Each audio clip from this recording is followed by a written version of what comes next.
Hi friends, how you doing? So December is finally here, and what's the best thing about December? Besides the gifts, the food, the parties, seeing family? Well, maybe not the last one for some of y'all. Anyways, yeah, it's the Christmas movies, the best thing ever. Time to laugh, cry, and rewatch those movies we never really loved, but for some reason they stay with us. You know, those unforgettable ones we keep going back to.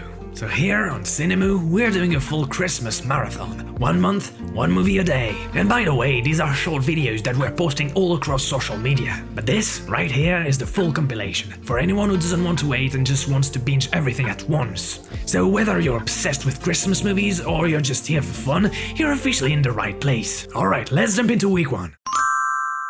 Some people watch Die Hard for Christmas, others prefer Elf. Because nothing says holiday spirit like Will Ferrell screaming at strangers in the department store. Okay, so another day, another movie, and today we are talking Elf. So Elf is back, buddy. A human was accidentally raised by elves in the North Pole. He grows up thinking he's one of them, until, surprise, he's like 2 feet taller than everyone, and can't build toys to save his life. So naturally, he does what any sensible person would do. Travels to New York City to find his real dad, who by the way, is on the naughty list. Now imagine being that dad. You're stressed, overworked, and suddenly a fully grown man in yellow tights shows up claiming to be your long-lost son. And instead of calling security, you just gonna go with it. Because it's Christmas, I guess. Will Ferrell gives one of the most chaotic and sincere performances ever. Like if pure serotonin learned how to walk and yell, "Smiling's my favorite" at strangers. Zoe Deschanel's here too, singing like an angel trapped in retail. And somehow this sugar-coated fever dream works. The movie shouldn't make sense, but that's the beauty of it. It's ridiculous, it's loud, and it's weirdly awesome. There's an owl, there's maple syrup spaghetti. There's even a scene where Buddy attacks a fake Santa like he's in an action movie. Cinema. Underneath all the glitter and candy corn, Elf is really about believing. Not just in Christmas, but in joy. It reminds you that sometimes the world does need a little over-the-top optimism, even if it comes from a grown man in pointy shoes. So yeah, go rewatch Elf, because honestly, if Buddy the Elf can survive New York City powered only by sugar and blind optimism, we can survive the older days. Okay, so that's it for today. See you tomorrow for another.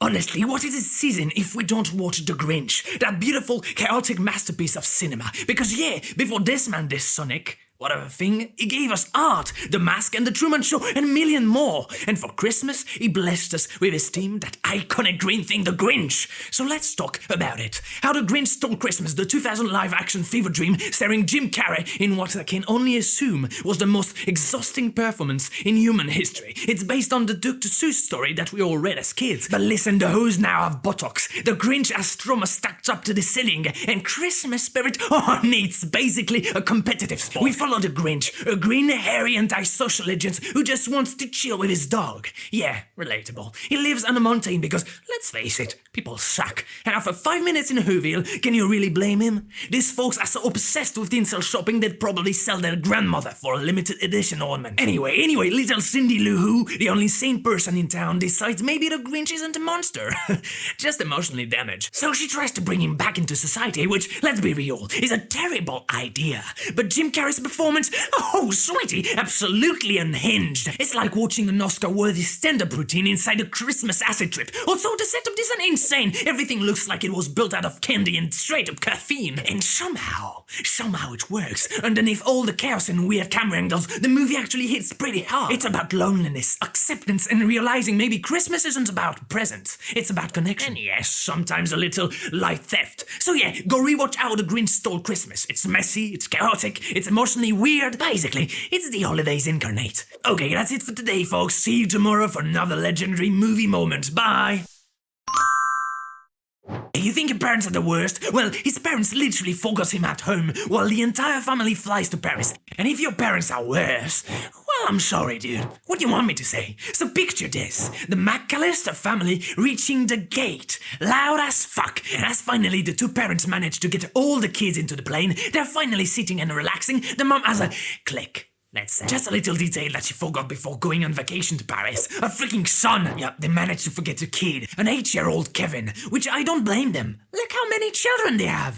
How is it even possible? Like, people, you two, countdown. And while his family is realizing their mistake halfway over the Atlantic, Kevin's back home, turning his suburban mansion into a DIY death trap playground. Now, on paper, this should be a dark psychological thriller. But no, this is the most earthwarming attempted murder comedy ever made. Because somehow, watching two grown men get electrocuted, burned, and bludgeoned by flying bricks is cool. Joe Pesci and Daniel Stern give Oscar-worthy performances in Suffering for Comedy 101, while Kevin McAllister invents so much creative violence. I love it! And can we talk about the McAllister house? No wonder Harry and Marv wanted it. Forget the jewelry, just steal the entire house. But the real magic, Kevin doesn't just beat up the bad guys. He also learns to appreciate family. The same family that left him. But we're not gonna talk about it. Still, somehow, Home Alone hits us in the feels every single year. It's funny, chaotic, and just sentimental enough to make you forgive your own family's holiday disasters. So yeah, watch it. Okay, that's it for today, guys. See you tomorrow for another incredible movie. Bye!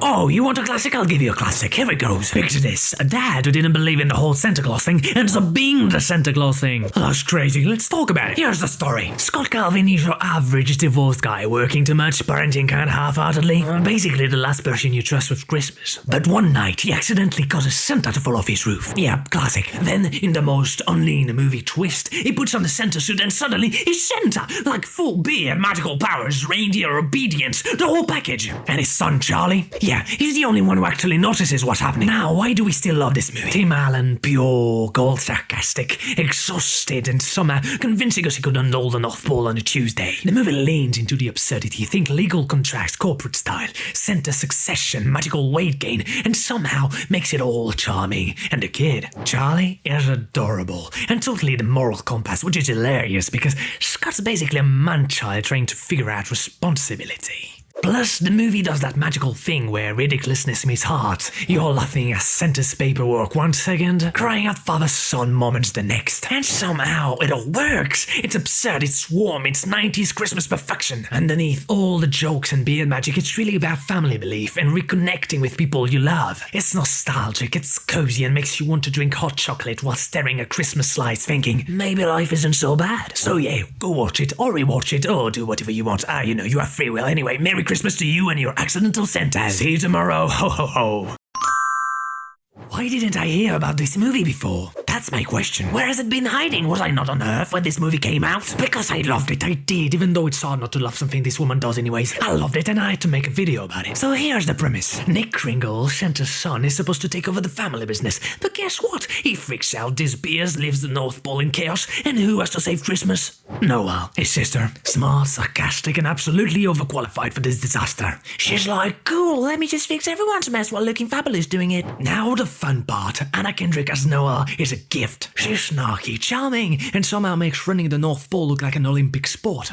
Bill Hader plays Nick, the sibling who can't become an adult. And yes, it is funny. And Shirley MacLaine, how is this chaotic elf nanny figure that saves the day every time? The plot is completely ridiculous. My favorite. Nick disappears, Noelle goes on a real-world adventure to find him, and somehow the fate of Christmas depends on her figuring out herself. It's basically Home Alone meets Health, but with more glitter, sass, and Anna Kendrick, which is all I need in a movie. But here's the thing, beneath all the sarcasm and chaos, it's actually sweet. Noelle isn't just saving Christmas, she's learning to trust herself, take charge, and break some tradition. And honestly, seeing someone step up like that, it's cool as fuck. Plus, it's just nice to watch someone actually own their moment instead of panicking like Nick. So yeah, grab some cocoa, cozy up, and watch Noelle. Chaos, heart, and one ridiculously confessing Kringle sibling. What more do you even need for the holidays? Okay, see you tomorrow, girlie. Some little birdie told me that he would like to see a Christmas movie that involves action. Well, I'm here to find you movies that you want. So here it goes. A dad who had forgotten about Christmas because he's too much concentrated on work has to find this particular toy to make it up to his kid. Let's see what happens. Yeah, that's Jingle all the way. So our friend Arnold, yes, the Terminator himself, plays Howard Langton, a workaholic dad who forgets to buy his son the hottest toy of the season, Turbo Man. And when he finally tries to fix it, he finds out every single store in America is sold out. What follows follows is 90 minutes of pure chaos, capitalism, and parental guilt wrapped in tinsel. Yep, it's giving Black Friday the musical, minus the singing and plus a lot more yelling. Howard spends the entire film sprinting through malls, punching Santas, and fighting Sinbad in a duel to the retail death. Because nothing says Merry Christmas like a dad body slamming a mole elf to prove his love, apparently. And the best part? Everyone's acting like this is totally normal. The police useless, as always. The crowds, feral. The toy literally just a glorified Power Ranger. So ugly as fuck. But there's something kind of brilliant about it. It perfectly captures the chaos of holiday shopping before Amazon existed, when your only hope of getting perfect gift was physically battling another parent at Toys R Us. Spoiler. Also, Howard in a superhero costume flying through the city. Honestly, that scene is everything for the most unhinged finale ever filmed. Under all the absurdity, Jingle All the Way actually nails what Christmas movies are supposed to be about. Parents trying their best even when they are a total mess. It's funny, stressful, and somehow kind of sweet. And finally, a movie that I can watch with my dad because obviously he watches only action movies. So yeah, if you have a dad, go watch it with him, and if you don't, go buy one. I don't know. Okay, see you tomorrow, boo-boo. Imagine living in a world with no Christmas, no gifts, no lights, no Mario Kart. Tragic, right? Except the Mario Kart part, obviously. Well, one kid decides to fix that and accidentally invents the whole holiday. This might be the movie of the holidays, or at least the movie of the day. A Boy Called Christmas is the. What if Santa Claus had an origin story that didn't involve corporate branding? It follows this kid named Nicholas, as always, who decides to find his missing dad, who, by the way, just casually wandered off to prove that elves exist. Yep, great parenting. So, Nicholas teams up with a talking mouse and a reindeer. Along the way, he finds the magical village of Elfhelm, where everyone's supposed to be merry and kind. Except they're not, because, well, humans ruined everything. Honestly, the movie's like if Narnia and Frozen had a baby, and that baby was raised by Maggie Smith telling bedtime stories. I don't know why I said that. We've got adventure, heartbreak, flying reindeer, and a talking mouse voiced by Stephen Merchant, who sounds like he's constantly 2 seconds away from quitting the movie. The visuals, gorgeous. The message, cute. It's charming without being cheesy. Or not as cheesy. Emotional without being manipulative. And weirdly enough, makes you wish you could find a magical elf village instead of dealing with holiday traffic. But here's the thing, underneath all the snow and sparkles, A Boy Called Christmas is really about believing again. Not in elves, but in people, in kindness, in starting over. It's that rare Christmas movie that actually earns your tears instead of guilt-tripping you with carols and cocoa. So yeah, go watch A Boy Called Christmas, because sometimes a little bit of magic, sarcasm, and a talking mouse is exactly what your December needs. Okay, see you tomorrow, boo-boo.